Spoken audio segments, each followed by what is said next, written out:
The untold stories of African tribal body paint. In the heart of Africa, where the pulse of tradition beats strong and ancient echoes whisper through the wind, body painting is more than art.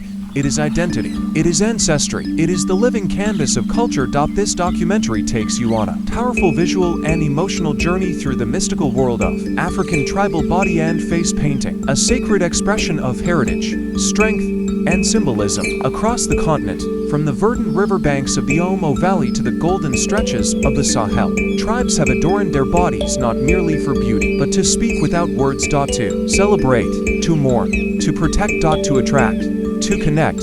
Open your eyes and your soul to stories told in color. Let us decode the pigments of power, pain, and pride. This is African tribal body paint, an ancient language painted on flesh. The origins, where it all began. The story of African body painting stretches far beyond memory, rooted in prehistoric times, carved into the oldest caves, and passed from mother to child across unbroken generations. Among the earliest peoples, ochre, a naturally occurring clay-earth pigment, was not just decoration. It was sacred, it was medicine, it was armor. Early humans, thousands of years ago, discovered how red, yellow, and white pigments from the earth could be transformed into ritualistic tools. These were not casual adornments, they marked rites of passage. They prepared the spirit for transformation. They called upon the ancestors for favor. Paint, then, was not vanity, it was survival.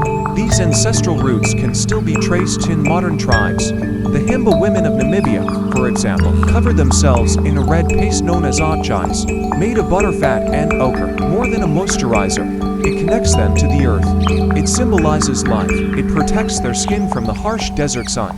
And more deeply, it marks their identity as Himba. Symbolism of color and patterns. Every stroke of paint tells a story. In Africa, color is never random. It speaks in silent tongues. White often symbolizes purity, ancestral presence, or spiritual peace. Red, on the other hand, is power. It is blood. It is war. It is fertility. Black can be a symbol of unity, the soul, the mother, or mourning. Yellow may represent prosperity or the divine. But beyond color, the shapes matter too. Dotted lines across the face may signify a rite of passage. A young boy stepping into manhood. Zigzags across the arms could be warnings, protective symbols against evil forces or spirits. Circular patterns on the cheeks may invoke the moon, the feminine, fertility. Triangles, teeth-like lines, sun rays, each have layered meaning. These designs are not arbitrary.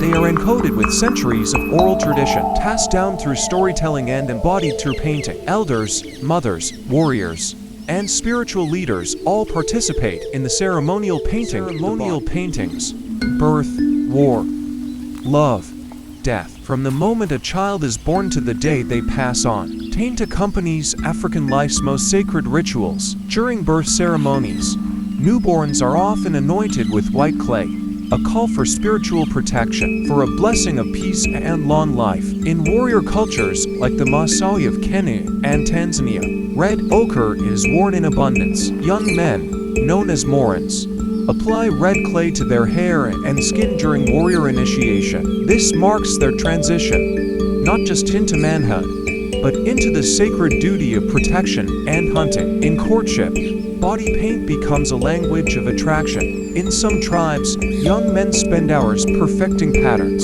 highlighting their chests and arms, hoping to catch the eye of a potential bride. Duty becomes battle, but in death, the paint becomes silent. In many cultures, the dead are covered in clay before burial. It is believed this shields the soul, confuses evil spirits, and aids the journey to the afterlife. For the living, painted mourning marks the face, often in white, signifying peace and the spiritual plane. It is a way to grieve loudly, even without words. The Omo Valley tribes, living canvases. In southern Ethiopia's Omo Valley, body painting is not reserved for ritual. It is life itself. The Surma and Mursi tribes are renowned across the world for their elaborate face and body paintings, sometimes done daily, using clay, crushed flowers, fruits, and minerals. Their bodies become vibrant moving artworks. They paint with fingers, leaves, and even feathers. Inspiration comes from the earth itself, birds, animals, riverbanks, bark, and the changing light of the sun.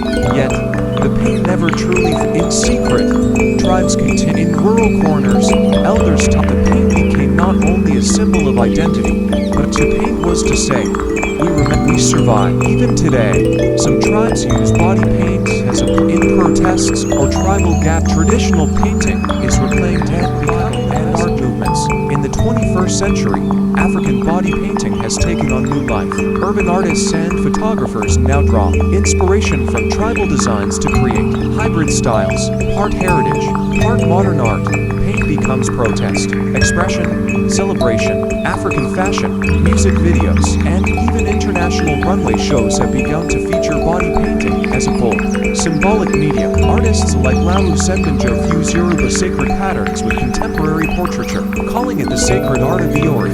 Ori means head, the source of spiritual intuition in Yoruba belief. Meanwhile, on social media platforms, young Africans proudly share their tribal-inspired paint, connecting diasporas to ancestral roots. In this digital age, body painting continues its ancient work. It connects, it expresses, it survives. What paint can't say in words. As we draw the final lines on this journey, one truth stands. African tribal body painting is more than a cultural relic.